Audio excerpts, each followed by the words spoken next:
Hello, everyone, and welcome to this bonus episode of Reds Unrestricted. It's a YouTube exclusive, the first of those.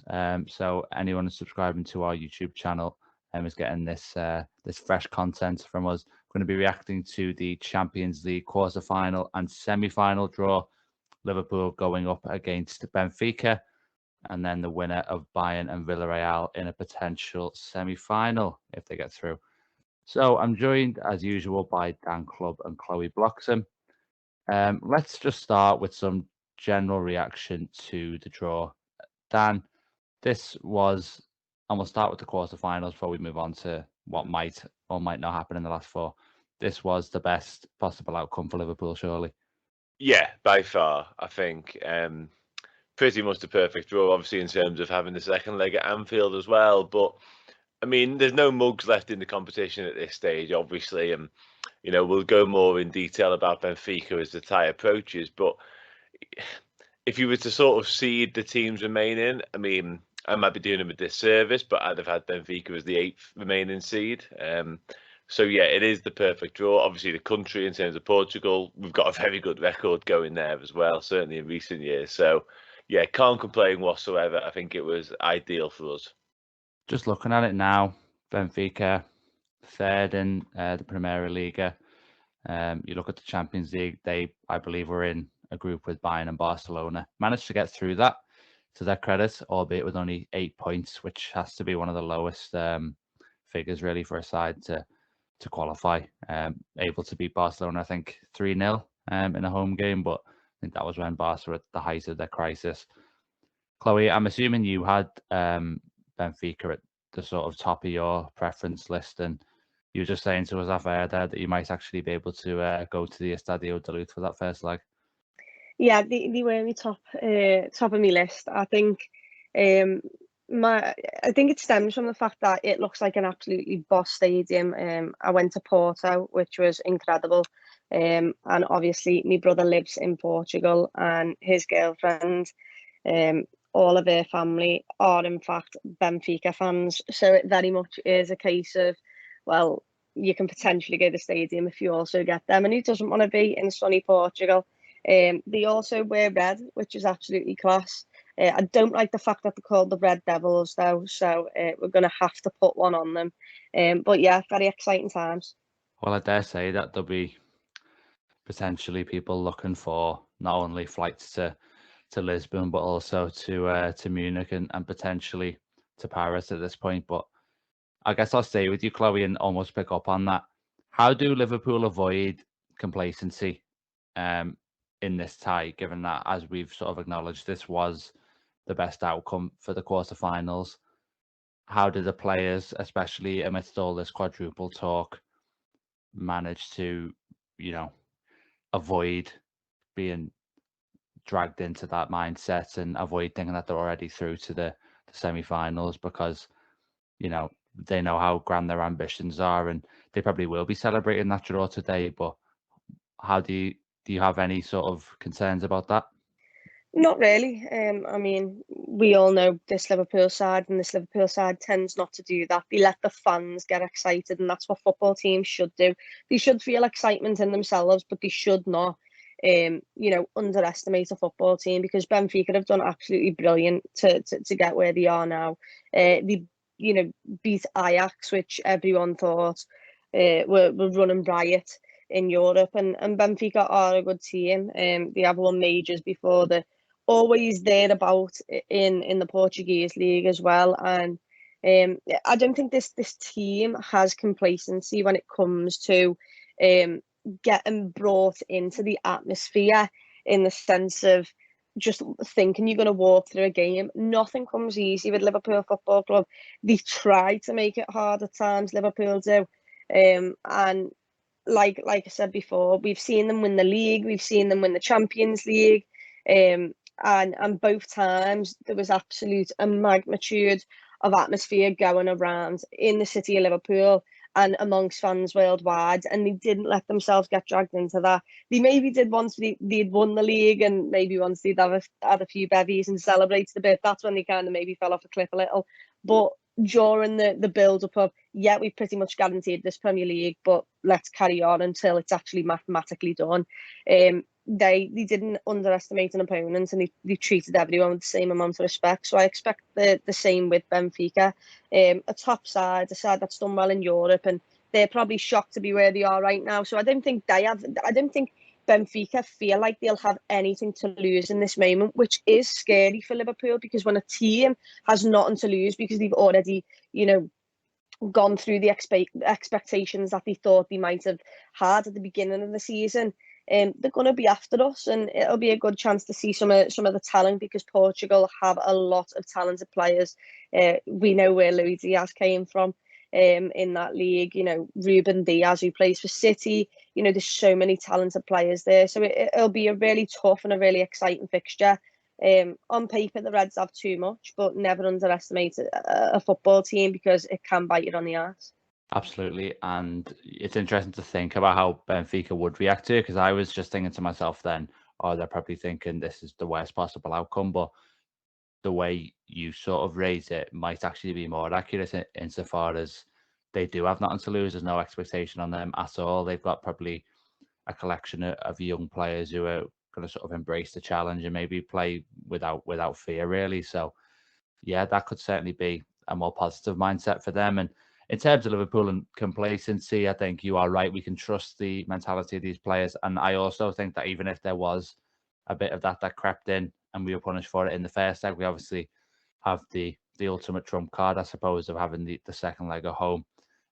So hopefully we'll talk more about the specific challenge posed by Benfica in future episodes closer to the tie. I want to talk first of all, though, about how the rest of the draw panned out, and I'll come back to you, Dan. If Bayern Munich and Liverpool both get the job done and avoid an upset, and I think the expectation will fully be that they are able to do that, those two teams will be on a collision course in the semi-finals. How big a deal do you think it is, though, that Liverpool are potentially looking at going to the Allianz for the second leg? Listen, it's not the perfect outcome in terms of that, is it? But that's sort of the only jot on the entire draw from a Liverpool perspective.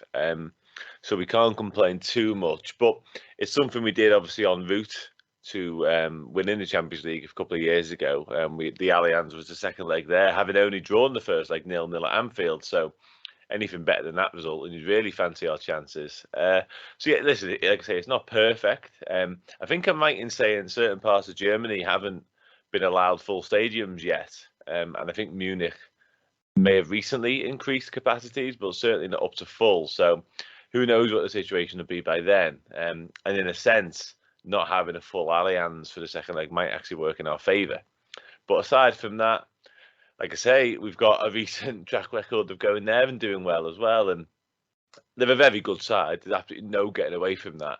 But in terms of how we match up, I actually prefer us matching up against a Bayern Munich than I do, if you look at the other teams and sort of your Real Madrids and your Atletico Madrids, they're a different proposition to Munich. Munich would be a front foot and they look to take the game to us, which I always fancy our chances in. So, like I say, it couldn't have worked out much better. Going to the Allianz second time round isn't ideal, but it's not something we've not done and conquered before. Yeah, and we'll come on to some of the other ties that you alluded to in a second, and maybe how the fixtures will be configured. But Chloe, I just wanted to kind of pick up on that with you as well. We saw in the round of 16 that the stronger teams, by and large, had the home game in the second leg. That was an advantage that they earned by finishing top of their group. Now that the ties are more equal, what kind of dynamic are you expecting? Because obviously we don't have away goals anymore. Do you think that I've seen some people on Twitter suggest that having the home game second is going to be especially advantageous? So is that a worry? Against Benfica, maybe not, just because I think we are a much better side. I mean, we're one of the world's elites right now, and I think we have too much. Anfield, I think, can scare them. I think they've got a decent crowd, to be honest. It'll be good to see what their fans are like, because this is obviously massive for them as well. But it doesn't scare me as much. it scared me in the sense of obviously Bayern Munich, which I think we're at home first in the semi-final, but it's one of those. There's no away goals, so it's kind of like you're already. I don't even know how to explain it anymore without away goals, because away goals is what made the Champions League the Champions League. A team couldn't come away from home and not get something, because if they didn't get something, then it'd be seen as crap. And if you got a 0-0 at home like we did against Bayern Munich, it felt like absolutely a great result, even though nothing had happened in the game. And they went away. I think I remember Kimmich up in Sadio Mane's face because they kept a clean sheet, and then they got battered on their own, park. So I think, maybe retaining would be better, but you've been dealt the cards, and now you've got to deal with it, and you're in the position. You've got a good enough squad, so you can't really let it bother you in that sense, because we'll have boss support home and away. And at the end of the day, the better team's going to win, and that's how it is. It's. I don't think Bayern Munich's atmosphere is going to have the effect that Anfield could have on Liverpool, but it's obviously going to be a cauldron, and Liverpool have already been there once, and they know how to get the job done. It'd be nice for them to, it would have been nice for the second leg to be at home, because if you make it through, then it's absolutely bouncing in that ground, because you're going to a final where obviously when you're away, only so many thousand can get in that ground, and then everyone else is a bit all over the place, all over Liverpool and the world celebrating. But I don't think it's that much of a problem, just based on the fact that if you're good enough to get here, you should be good enough to get the results through. Yeah, I think for me, it's like I certainly sensed this when we played Bayern and we drew 0-0. Just psychologically, there's like pressure on you to not only win the game, but potentially to win by a couple of goals, to give yourself that kind of insurance of make the most of having that game fair. So it isn't ideal, and this Bayern side, I think we all accept are quite a bit stronger than the one we faced in 18-19. I think the manager is maybe of a higher caliber, so that will be its own challenge. The away goals thing, I kind of agree with you that maybe didn't need changing. I'm sort of, if it ain't broke, don't fix it, as I should with that sort of thing. But I suppose we should just reserve judgment until the end of this kind of first season with it. But obviously we'll cross that Bayern Munich bridge when we come to it. Just to finish though, let's just have a quick look at some of the other ties. Obviously, could have an effect on Liverpool. For example, Man City playing Atletico either side of the game at the Etihad, which could be crucial for the Premier League title race. Dan, what sort of jumps out at you from the rest of the draw, both for the quarters and potentially the semis? Yeah, I actually believe they're both quite sticky ties for Manchester City and Chelsea. I make both English clubs favourites, but at the same time, as much as Atletico aren't the force to be reckoned with that maybe they once were a couple of years ago, I still think they've shown enough in the Champions League this season to suggest that they are still a good enough side to cause teams problems. That includes Man City. I don't see it being a walk in the park, which is, I suppose, all you can really ask, is how often have we seen City and other English clubs, and we've had the odd easy draw, let's not get away from that, almost be handed not necessarily a bye, but a pretty straightforward, like City in the last round obviously beat Sporting Lisbon 5-0. Therefore, the second leg is just easy. And you obviously mentioned sort of the fixture pile up around the Liverpool game. All we can really ask is that they're put to the test on both occasions, and that's certainly going to be the case. So it's a really positive thing from a Liverpool perspective, the fact that they have got difficult games. Real Madrid are the past masters of the Champions League as well. And we seen it when we faced them last season. Admittedly, we were decimated, but at the same time, they've still got this know-how and experience that you can't really buy. And as much as Chelsea are a high quality outfit, they're going through a very difficult time at the moment. Who knows what the situation will be by then? I believe that game might have to be behind closed doors. It's probably likely there'll be no Chelsea fans at the Bernabeu. So situations are kind of conspiring against them. So I wouldn't be surprised to see Real Madrid prevail there. But on the whole, like I say, I think if you look at sort of halves of the draw, we've got a much more favourable half of the draw. And that other side, I would favour Man City, and I potentially slightly edge towards Chelsea, but it wouldn't surprise me to see both Madrid teams get through as well.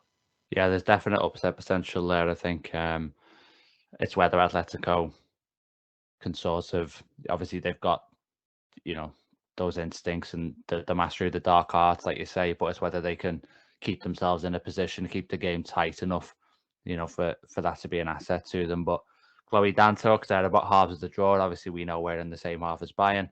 But how do you think the other half of the draw will pan out, and who might be lying in wait for Liverpool if they manage to get to the final in Paris?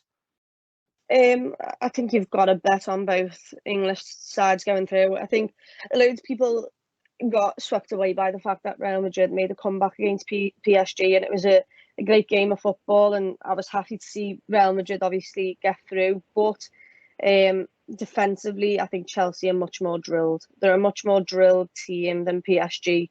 They've got players who aren't just individuals roaming the park. They play for each other. They're a really good team. We've seen it several times this season, 3 times I think actually this season. And I think that'll be a really tough game.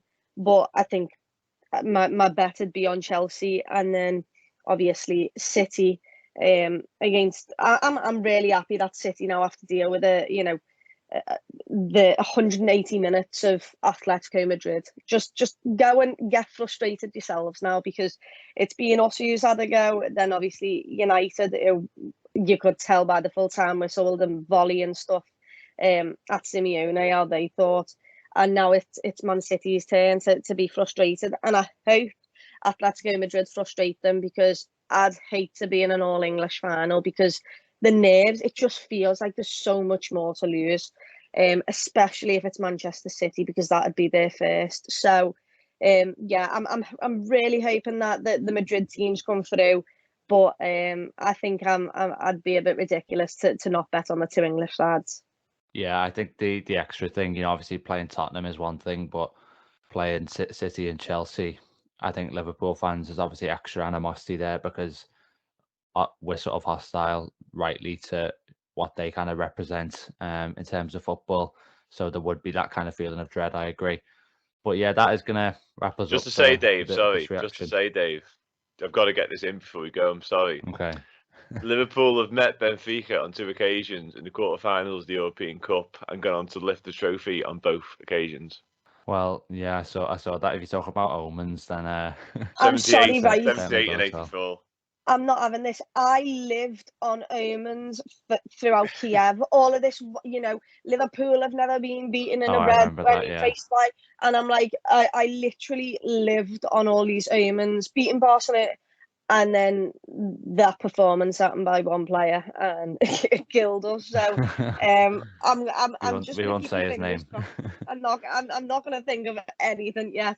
But what I will say is, very, very dimly, very, very quietly, the quadruple has just gotten even more realistic, and that seems impossible. Yeah, I think the odds have potentially slimmed a little bit. Obviously, a lot of football to be played, but it feels like this is another positive step, and things might be working in our favour, but we'll see. So that is this time going to wrap us up for this draw reaction. Remember to subscribe to the channel and like the video, please. We'll be posting snippets of our podcast here most weeks. You can also look in the episode description where there'll be a link to our most recent episode where we looked at Arsenal in depth and the Premier League title race as well. We're going to be back next week during the international break for what will probably be a somewhat different episode as usual, given the lack of immediate football in action. So stay tuned for that. But yeah, until then, take care.